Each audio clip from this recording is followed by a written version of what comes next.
Hello, ladies and gentlemen. Sanford Khan here, economic consultant, business author. If you've seen some of my other videos, you might recall that at the end of the videos, at least most of them, I try to I try to remember and say that a secure future for all of us lies in vibrant economic growth. That's a true statement. Well, then how do you achieve vibrant economic growth? That's what this video is about. It's called the Prosperity Agenda. The Prosperity Agenda. The items that could do it. But it takes a different mindset. And the core principle of this video, before I get into the exact items on the agenda, is that you have to do something that's going to be very difficult for most of you, if not all of you. Very difficult. You're going to have to free your mind, sweep your mind, disabuse your mind of class warfare and class envy. That should have no station in American society. We are all interconnected. If you try to hurt those who have done well within the rule of law, you hurt yourself. If you take opportunity away from those who have done well by higher taxes and more regulation, you take opportunity away from yourself. And for those people who want to move up the economic ladder, namely entrepreneurs, you can't hurt one without hurting the other. So if there's a possibility you could disabuse your mind of class warfare and class envy, then watch this video. But if there's no way you could do that, and I know some people that I have met, that's impossible for them to do that. As much as you try to explain how this hurts American society and those who want to move up the scale, up the economic ladder, they cannot purge their mind. They're so ingrained they can't get rid of it now. And if you're one of those, stop watching this video. Don't waste any more of your time. Just stop watching this video. But if you want to look at something different, go down a different road. The road less traveled. The road less traveled, then watch this video. Let's go into the items. Number one, get rid of the corporate income tax. Corporations don't pay taxes. They pass it on to people. People pay taxes. You pay taxes. I pay taxes. We all pay taxes. Corporations don't pay taxes. They pass it on, higher prices in goods and services to their employees with reduced benefits, to their stockholders with reduced dividends and capital appreciation. They don't pay taxes. Get rid of the corporate income tax. Make the corporate income tax zero. Zero. By the way, the corporate income tax is about, you think it's a lot of money, it really isn't. It's about 10 to 15% of what the personal income tax is, what people pay in personal income taxes. Corporations don't pay a huge amount of income tax. Whatever they do, it's always passed on anyways. The corporation is just a shell. That's all it is. It's passed on. Next, get rid of the capital gains tax. Make the capital gains tax for both long-term and short-term, again, zero. Zero. Now, let's say you do both of these. What do you think is going to happen? What do you think the consequences of this will be? Yeah, you could say, well, government will lose revenue. Maybe. But where's that money going to flow to? If you have a zero corporate income tax and zero capital gains tax, you'll have new corporations springing up overnight. Money flowing into new businesses. Remember the IPO market, not the IPO, the dot-com market of the late 1990s and 2000? How money flowed into that? How new businesses were started? Most of them failed, but not all. Well, same thing will happen, but except on a larger scale. Money will flow into new businesses, new entrepreneurs, not the established, but new businesses, new mom and pop businesses that'll incorporate. They'll probably issue equity instead of debt. Well, once they get the money, what do? They hire people, a lot of people. Guess what? These people will pay taxes through the personal income tax. So whatever money you lose on the corporate side and capital gains side, you probably will more than make up on the personal income tax side, because the personal income tax rates are higher than both the corporate and the capital gains. The country will flourish.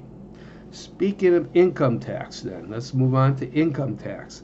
The top rate on the personal income tax should be no higher than 25%, and that should begin at taxable incomes of 1 million and more. Why 25%? In the 1920s, when Warren Harding was president, the Treasury did an exhaustive study. They want to know at what top rate would produce the most income from to government, yet give people the incentives to work, save, and invest. This is before computers.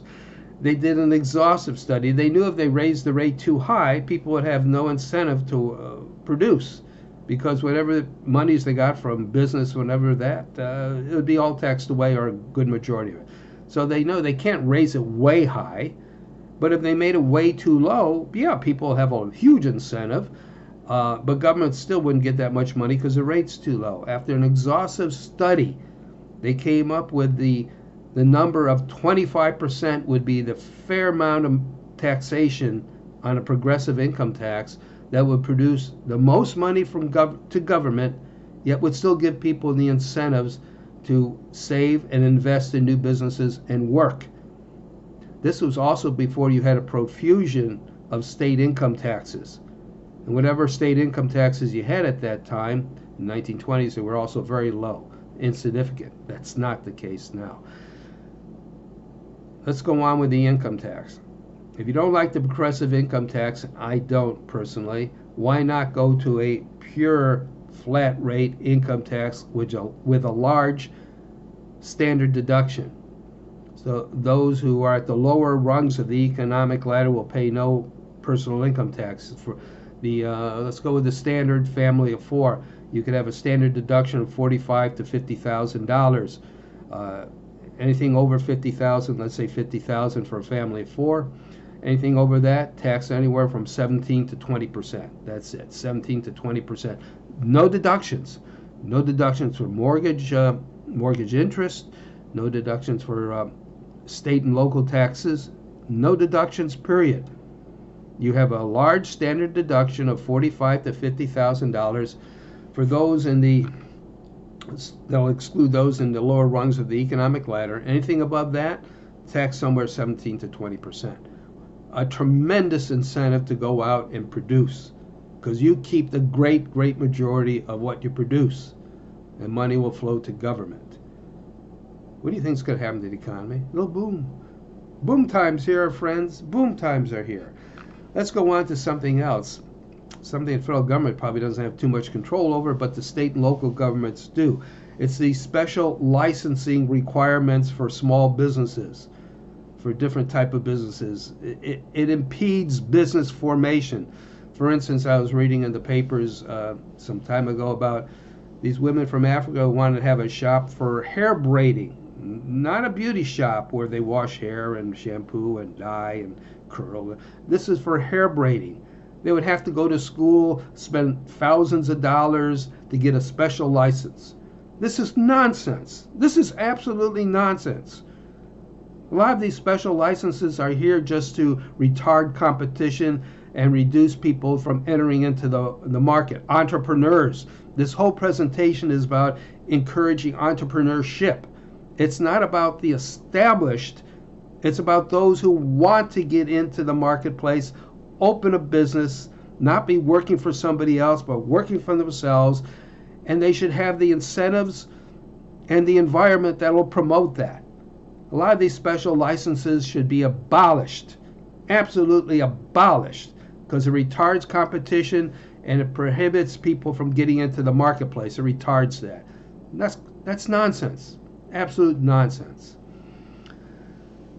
Lastly, education. Education is key. It's knowledge. Public school systems are run by the teachers' unions. They're there for the teachers' unions and the teachers. They're not there for the students. Every parent or legal guardian of school-age children should be given a voucher, that where they could send their kids either to private, public, or parochial schools. The parents know what's best for the kids. It's time you empower the parents, not the teachers' unions. The parents should be empowered. They know what's best. You will not reform education until you introduce competition. The parents know. Not every kid should be going to college. A lot of them should be learning trades and all that. You'll have the marketplace open up to special needs, whatever it is. Maybe kids will want to become welders, electricians, plumbers. Fine, they learn the trades. Special schools will begin. You got to change your mindset of thinking. You got to go down the road less traveled. What will be the effect, especially on these tax policies? Talk about zero capital gains, zero corporate income tax, top rate on the personal income tax of 25%, or a flat rate tax of 17 to 20%. You'll have capital flooding into the United States. Flooding! Oh, like a tsunami. Where do you think that capital is going to go? It's going to go into new businesses, new business formations that are going to employ people. You'll have an unemployment rate back down to 3.5% or 3%. The economy will boom. The stock market will be going up to 50,000 or 75,000 on the Dow. Not overnight, probably over a few years. The country will experience a new wave of prosperity. This is the prosperity agenda. It's not based on class warfare and class envy. You know, maybe we should start a new party in the United States. The Democratic Party and the Republican Party have been around for a long time. Fine.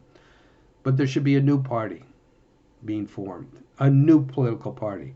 And that should be called the Prosperity Party. The Prosperity Party. And that's something I would like to be involved in, the Prosperity Party. Anyways, I've talked long enough. If you agree with this video, please pass it on to other people. And subscribe, as always, subscribe to my YouTube channel. And remember, for all of us, a secure future lies in, remember, vibrant economic growth. This is the prosperity agenda, ladies and gentlemen. And may you all prosper. Be well. Bye now.